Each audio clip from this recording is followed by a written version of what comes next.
السلام علیکم۔ حکومت نے پورا پلان بنا رکھا تھا کہ کس طرح سے عمران خان صاحب کو روکنا ہے۔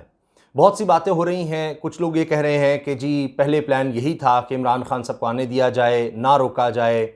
اور پھر یہ فیصلہ ہوا کہ نہیں، ہر صورت عمران خان کو روکنا ہے، اور پھر اس کے لیے پورے حکومتی وسائل استعمال کیے گئے۔ شاید پاکستان کی تاریخ میں کبھی اتنے کنٹینرز استعمال نہیں ہوئے راستے روکنے کے لیے جتنے اب ہوئے۔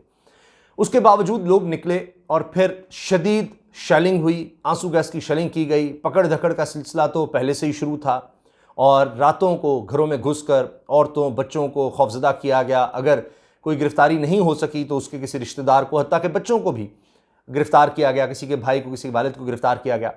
پھر یہ سلسلہ آگے بڑھا، اور عمران خان صاحب نے جب شروعات کی اپنے لانگ مارچ کی، تو اسی وقت مختلف شہروں سے جب لوگوں کے نکلنے کی خبریں آئیں تو پھر پکڑ دکڑ کا سلسلہ مزید تیز کر دیا گیا۔ کہیں ہمیں سننے ملا کہ جی کوئی اسلحے کا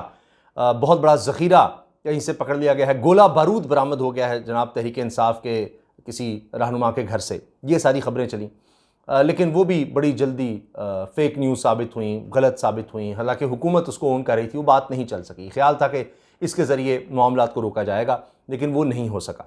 ہاں، یہ ضرور کہ حکومت نے خود کو ایک جواز فراہم کرنے کی کوشش کی کہ مزید پکڑ دکڑ کی جا سکے، زیادہ خطرناک کیسز بنائے جا سکیں، وہ سب کچھ ہوا۔ وکلاء نے نکلنے کی کوشش کی، وہاں پر ان کو زد و کوب کیا گیا، مارا پیٹا گیا، گرفتاریاں ہوئیں۔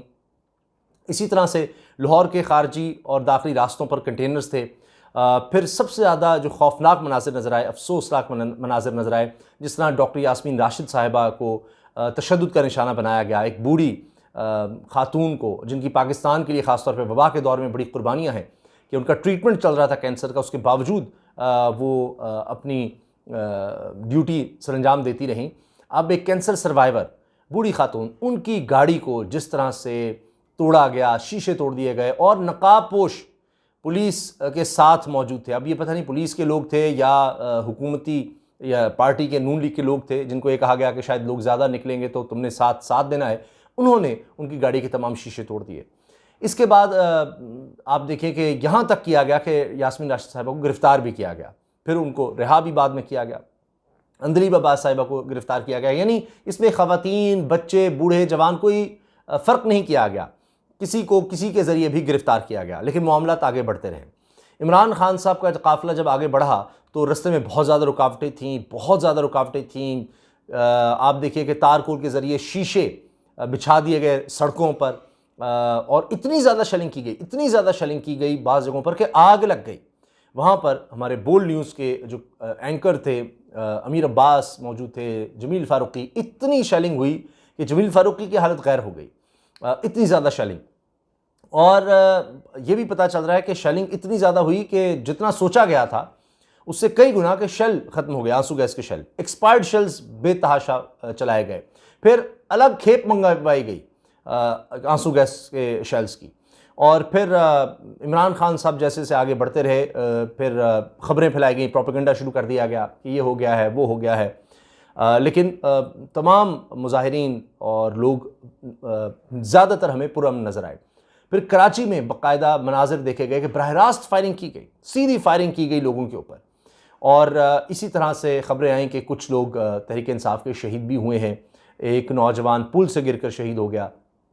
جو تحریک انصاف کا عہدیدار تھا۔ یہ بھی تحریک انصاف کی طرف سے کہا گیا کہ پولیس نے دھکا دیا ہے۔ پولیس ایک اور ورژن کہتی ہے کہ جی اس نے ایک پل سے دوسرے پل پر چھلانگ لگانے کی کوشش کی۔ اب یہ بھی سمجھ نہیں آتی کہ اس کو ہوا کیا تھا، اس کو ضرورت کیا تھی ایک پل سے دوسرے پل پر چھلانگ لگانے کی۔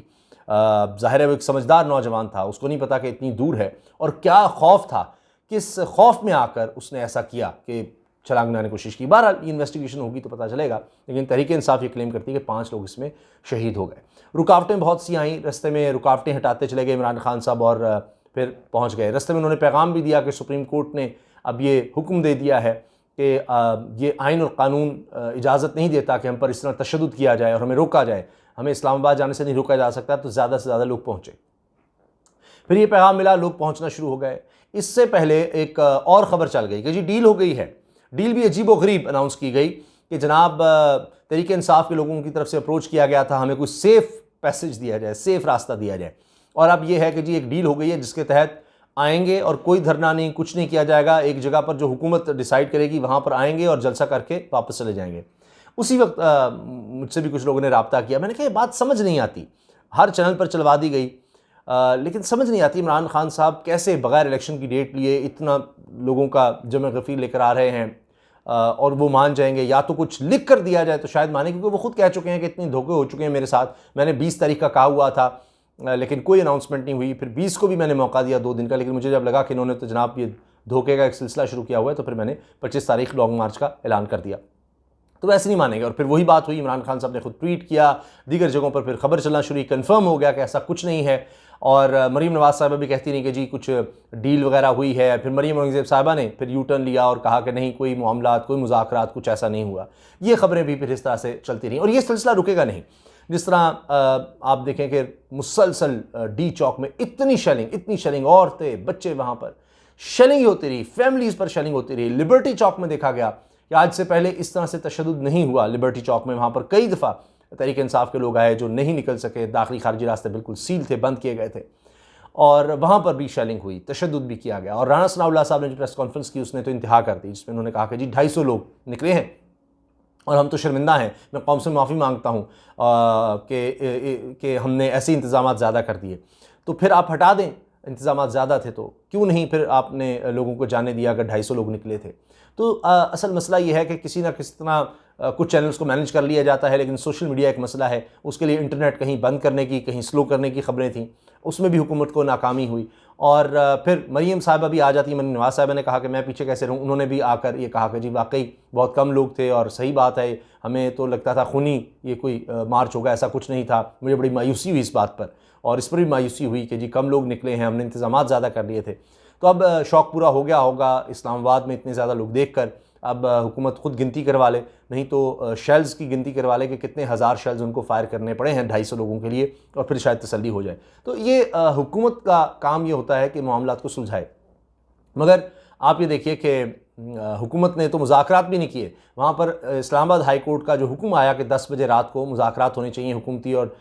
تحریک انصاف کی ٹیم کے درمیان، تو تحریک انصاف کے بابر اعوان صاحب پہنچے لیکن حکومتی ٹیم نہیں پہنچی۔ پھر وہ پہنچے تو کہتے جی ہمارا انتظار نہیں کیا گیا، 10 بجے کا ٹائم تھا، ہم لیٹ ہو گئے، اس طرح کی بات کی گئی۔ یہ تو سنجیدگی کا حال ہے۔ ایک اور بات کہ اسی دوران میں ایک اور خبر آئی جو بڑی افسوسناک ہے کہ IMF سے مذاکرات حکومت کے ناکام ہو گئے، اور بڑا شور تھا، مفتاح اسماعیل صاحب جس طرح کہتے تھے ہم آنے والے ہیں اور جناب سٹاک ایکسچینج اوپر جا رہی ہے، اس کے بعد سٹاک ایکسچینج کا وہ برا حال ہوا، دعویٰ کیا تھا کہ ڈالر نیچے جائے گا، ڈالر کا وہ برا حال ہوا کہ تاریخ میں اس طرح نہیں ہوا، 200 کراس کر گیا اور چلتا چلا جا رہا ہے۔ اب نظر یہ آتا ہے کہ ایک ہی واحد راستہ رہ گیا ہے، معاشی، سیاسی، اور یہ جتنی بھی ہم زبوں حالیہ عدم استحکام دیکھ رہے ہیں، چاہے معیشت میں، سیاست میں، ہر طرح سے حکومت کا کوئی فیصلہ سازی کی طرف نظر آ رہا، مخلوط حکومت ہے، زیادہ تر پیپلز پارٹی کے لوگ تو باہر چلے گئے ہوئے ہیں ملک سے، کوئی ڈیووس میں ہے وہاں دورے کر رہا ہے، سرکاری دورے، اور جس طرح بلاول بھٹو صاحب ہیں، ان کے ساتھ ہنا ربانی کھر صاحبہ ہیں، شہری رحمان صاحبہ ہیں، دوسری طرف عبدالقادر پٹیل صاحب وہ بھی پیپلز پارٹی کے، وہ بھی باہر کے دورے پر ہیں، نوید قمر صاحب وہ بھی باہر کے دورے پر ہیں، سب سرکاری طور پر باہر کے دورے کر رہے ہیں، اور یہاں یہ حالات ہیں۔ ایک ہی صورت نکلتی ہے اس معیشت کو سنبھالنے کی کہ فوری طور پر الیکشن اناؤنس ہو، کیئر ٹیکر سیٹ اپ آئے، اور وہی مشکل فیصلے لے سکتا ہے، کیونکہ اور کوئی نہیں۔ اس حکومت میں تو یہ نہ سکت ہے، نہ اس کے پاس یہ پولیٹیکل کیپٹل ہے کہ وہ اس طرح کے فیصلے لے سکے، مشکل فیصلے، اور معیشت کو سنبھال سکے۔ اللہ نہ کرے، لیکن اب IMF کے انکار کے بعد پاکستان اب جس طرف نظر آ رہا ہے کہ معیشت تباہی کی طرف ہے یا ڈیفالٹ کی طرف ہے، اس میں تیزی آ گئی ہے، بہت خطرناک صورتحال ہے، اور caretaker set up, election announcement ہی واحد حل نظر آتا ہے۔ اللہ حافظ۔ سبسکرائب کریں اور بیل دبائیں تاکہ کوئی خبر رہ نہ جائے۔